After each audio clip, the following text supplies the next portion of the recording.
Bumili kong buko juice. Tapos? Alam mo kung magkano ta? Ano? 20 isa. Di bumili ko ng 4. Pabili yung 4.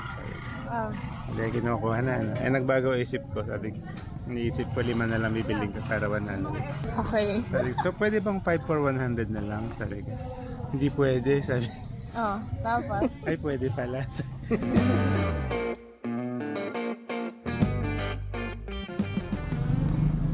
Welcome to Lagawe, capital town. Dito tayo ngayon guys sa Lagawe, Ifugao. Dito sa parang kapitolyo niya. Pwede kayong pasukin niya yung Ifugao House. Baka. Guys, kung magpipiga kayo ng kamatis para hindi tumalsik sa dashboard at kung saan saan. Ito life hack ko yan. Tomato sauce.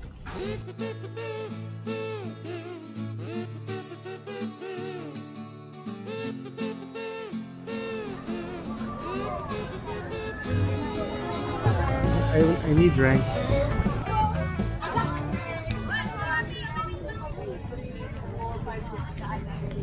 Wow, ang sarap.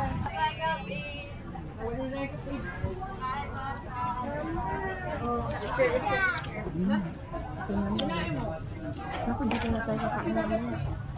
Nakakamay tayo dito. 500 pa lang yung kinain ko. Ako din. 500 pa lang. 500 pa lang, okay na. Ang sarap.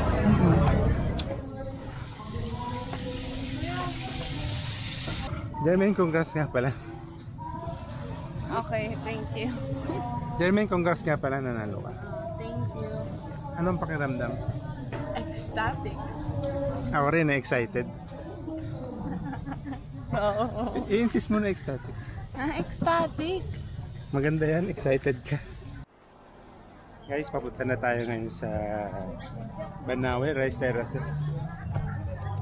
At kumuha muna kami ng takeout na chicken inasal. This is the best chicken inasal in Lagawe. Ito, mamaya kainin natin. Meron pang buko juice.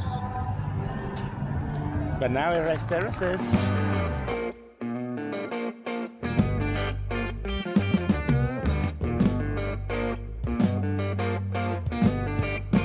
Guys, we're now going to Banawe Rice Terraces. Yan yung next stop natin. So, anong pakiramdam? Ecstatic. Wow, excited.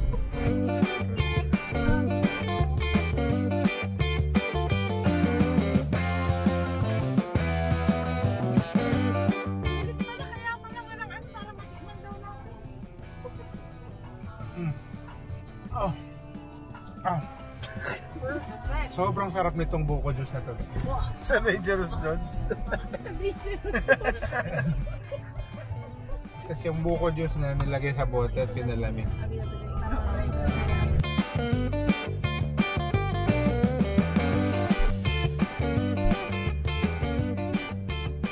Mas ganda nun. Okay guys, nakapasok na tayo sa Municipality of Hingyon. So wala na tayo sa Lagawe. Ifugao. Okay. Okay, medyo guys, yung daan dito talagang akyatan na. Maakyat na tayo guys, kanina pa. Ay, ito naman mga house talaga. Hindi siya for tourist. Ito rin oh. Bakit talaga oh? Puro ganun. Ay, Banawe na. Arc. Picture tayo doon. Beautiful. Yan, dito ka na dito. Dito ka na. Lakad tayo papunta din. Ay, ang dami ng ano. Tingin ka rep magnet. Baka mas mura dito kaysa sa Rice Terraces. Guys, ayun na yung boundary ng Banawe. So, lapitan lang natin. Stop muna tayo dito. Picture.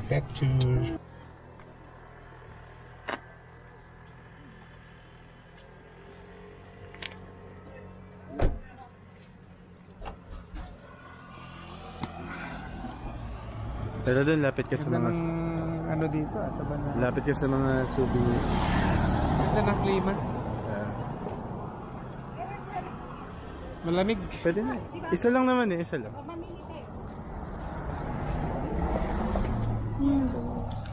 Okay, jacket ko, magina.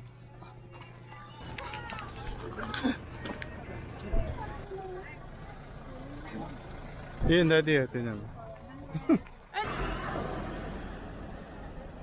Galing ang pag-ano nila yung pagbibilad ng palay. Cozy yung mga kainan.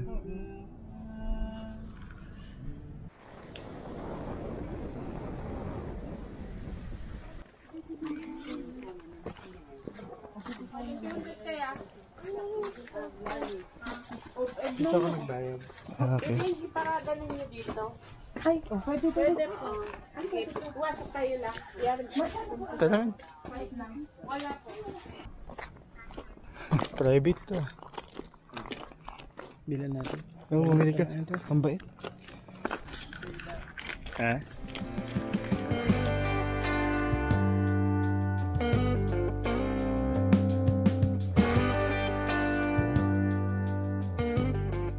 Ang lalaki nung ano, tingnan mo.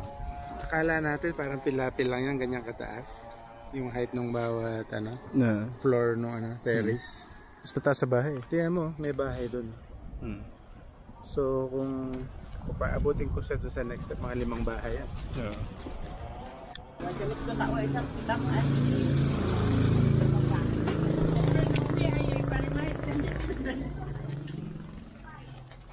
Yep, Joy. Nanan ako. Nanan kami. Oo. Saan yung box? Ako yung totoo.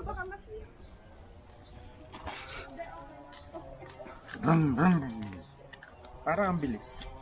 Bilis yan. Iba ang gravity. Ang acceleration nito 9.81. 8 meters per second squared. Ano yung daddy fuel economy? Meron siyang ano meron siyang ano to, brake. Siguro preno to. Ano sa preno? Eh di ba sinasabi mo nun? Gusto mo makakita niyan? Ito na yun.